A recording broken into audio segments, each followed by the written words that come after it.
Nothing says Ramadan quite like gorging yourself with food multiple times per day while constantly bragging about fasting, then waging daily terrorist attacks against unbelievers and Muslims from the wrong sect of Islam, and then kidnapping, raping, and forcibly converting Christian and Hindu girls to a religion founded by an illiterate 7th century stone-kissing Arabian caravan robber who sucked on the tongues of little boys, proposed marriage to a baby, and raped a prepubescent girl. Gosh, when I say it like that, it kind of makes me think that there might be something terribly, terribly wrong with Islam. Forbes reports. Yet another girl in Pakistan abducted, forcibly converted, and forcibly married to her abductor.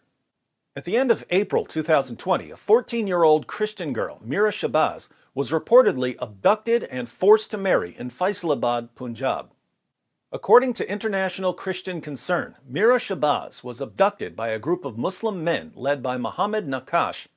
Eyewitnesses claim that Mira was attacked while she was traveling to her workplace as a domestic worker on Sunday afternoon. Parvez Masi, Yunus Masi, and Naeem Masi, the eyewitnesses, claimed that Mira's abductors forced her into a car and that Mira tried to resist. These eyewitnesses were unable to help Mira because the abductors were armed and fired several shots into the air. Mira's mother, Nagat, told International Christian Concern that she feared her daughter would be raped, forcefully converted to Islam, or even killed. The girl's mother is worried that her daughter will be mistreated by Muslim kidnappers? What is she, some sort of Islamophobe? Doesn't she know that, according to the Quran, Allah loves Jews and Christians, as he says in Surah 98, verse 6? Verily, those who disbelieve in the religion of Islam, the Quran, and Prophet Muhammad, from among the people of the Scripture, Jews and Christians, and al-Mushrikun, will abide in the fire of hell. They are the worst of creatures? Uh-oh. I guess I was wrong. According to the Quran, Jews and Christians are lower than dogs or pigs. I guess a mother should be worried if someone who believes in Allah's words kidnaps her daughter. Unfortunately, her concerns are not far-fetched. According to the Movement for Solidarity and Peace, MSP, a human rights organization in the country, around 1,000 Christian and Hindu women and girls are kidnapped each year, forced to convert and marry Muslim men. The victims are usually between the ages of 12 and 25. Despite these shocking statistics, the number of victims may be even higher as many cases remain unreported, often due to the girls' families' limited financial means. Around 1,000 Christian and Hindu women and girls are kidnapped every year in Pakistan, forced to convert to Islam and married off to Muslim men. Then these women and girls are turned into baby-making machines who spend the rest of their lives producing the next generation of kidnappers and rapists. Police typically do nothing to stop this because it's their cousins and friends who are kidnapping the Christian and Hindu girls. And after all, it's helping the spread of Islam. And besides, if you oppose what's happening and try to protect the girls, Muslims will target you for siding with Christians and Hindus against Muslims.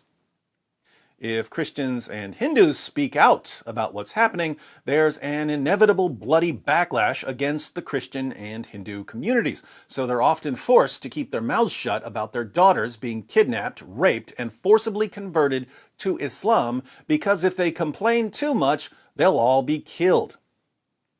But keep in mind that if you criticize the religion that produces this system of rape and forced conversion, you're a racist and a bigot. As recently as March, I wrote about the case of another Christian girl, Huma Yunus, 14 years old at the time of her abduction. Huma was allegedly abducted from her parents' home in Karachi on October 10, 2019, by a man named Abdul Jabbar of Dera Ghazi Khan, Punjab province. Other known cases from recent years include a Christian girl, Mehwish, who was kidnapped when she was just 14.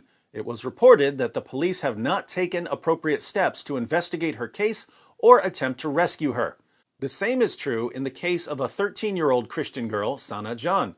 Two teenage girls, Farzana and Serish, aged 14 and 16 respectively, were abducted and subjected to gang rape perpetrated by 3 Muslim men.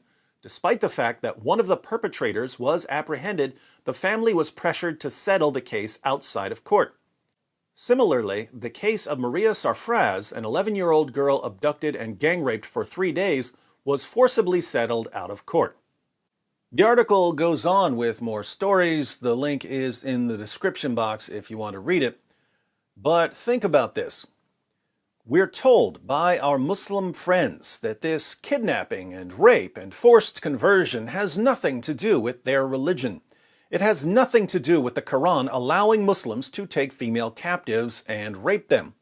It has nothing to do with the Quran commanding Muslims to violently subjugate non-Muslims.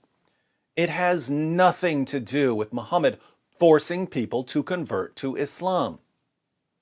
And yet, wherever a Muslim population massively outnumbers a non-Muslim minority, we see this happening. In Pakistan, non-Muslim women and girls are kidnapped, raped, forced to convert, and married off to Muslims.